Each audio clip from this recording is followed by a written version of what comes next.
Dans cet exercice, on va essayer d'utiliser la librairie OGR pour créer un shapefile, un shapefile ou un KML, un fichier vectoriel. On l'a toujours utilisé pour lire, ben, évidemment on peut l'utiliser pour créer. Pour créer un fichier, alors, on doit utiliser donc la librairie OGR, donc on l'importe.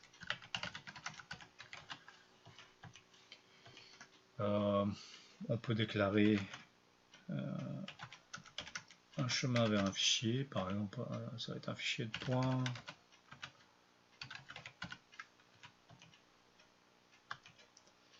Quand on crée un fichier vectoriel, on a besoin de définir un système de référence spatiale.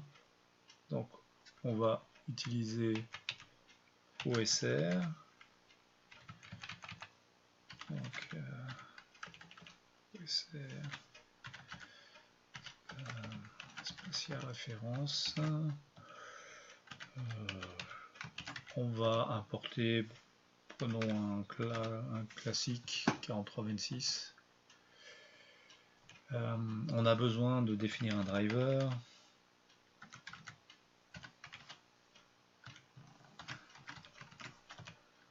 Donc si on veut créer un shapefile, on va lui dire qu'on crée un shapefile.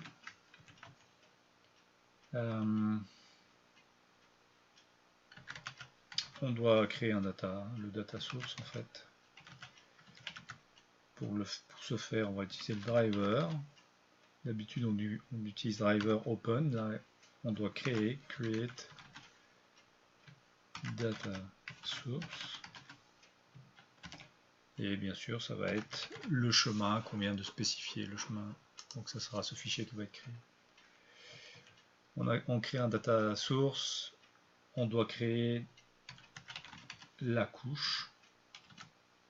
Donc on va faire shape data, create layer,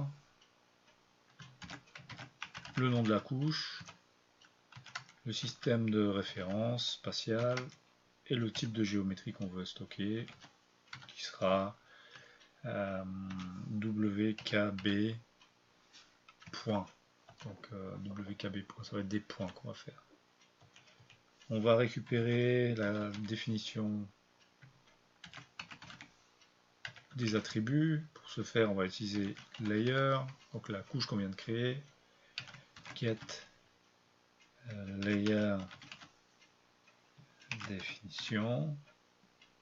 Évidemment, elle est vide, hein, on a créé une couche vide. Ben, au fur et à mesure, on va créer des champs dans cette couche. On va créer un champ. On va faire champ 1, gr, field definition.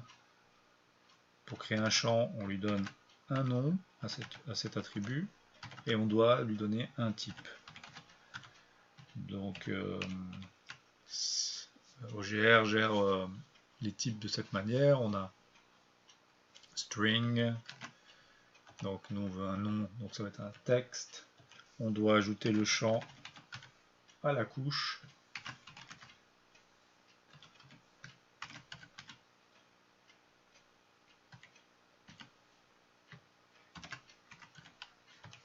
Si on veut créer un autre champ, ben, on doit répéter ces opérations. Donc on définit au fur et à mesure la structure. On va créer un champ value qui sera plutôt réel.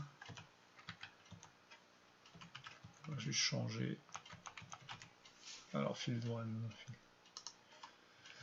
Pour créer un point, donc là ce qu'on a fait, on a créé la couche, on a créé ses attributs. Maintenant on pourrait créer des entités. Alors pour créer une entité, il faut utiliser le constructeur feature d'OGR. On va créer une entité avec la définition qu'on vient juste de faire. Créer une entité, qu'est-ce qu'il faut faire? Il faut lui mettre une géométrie.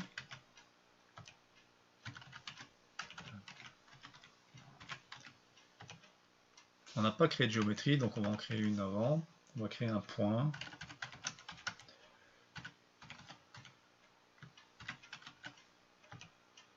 Donc on crée une géométrie de quel type? OGR WKB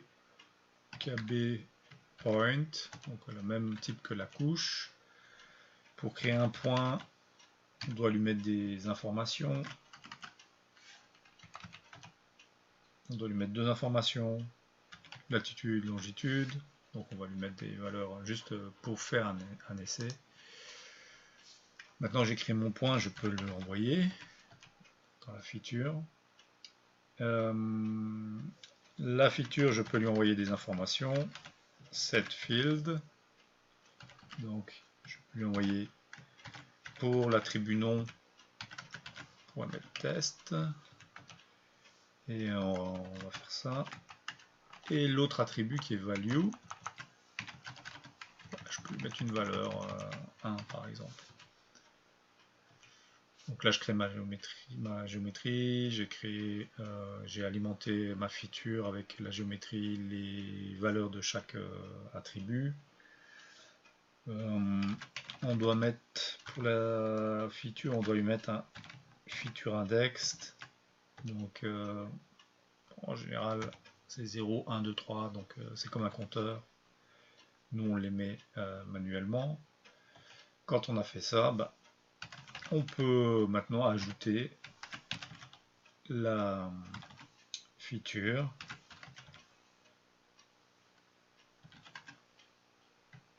à la couche. Et quand on a fini de faire notre édition, on fait un destroy. Comme ça, ça va fermer l'écriture. Bon, on va tester. Donc on les voit ici, la couche est là. Donc il a créé les points. Je l'efface. Donc ça va marcher. Donc avec OGR, on définit le fichier qu'on veut écrire, la projection dans laquelle on va travailler, le système de projection, le type de fichier qu'on va créer, la couche, le type de couche, les attributs qu'on veut sur cette couche, puis on crée progressivement nos entités. Donc là on a créé manuellement, mais on pourrait imaginer en fait que on reçoit des données d'un traitement qui est une liste où on a des éléments qui sont les coordonnées. Donc imaginons latitude, longitude. Donc, je vais marquer lat, longe, un nom, marqué comme ça, et une valeur. Donc un nom, test, une valeur 1. On imagine 2, 3 points. Donc notre traitement pourrait nous retourner une série d'informations.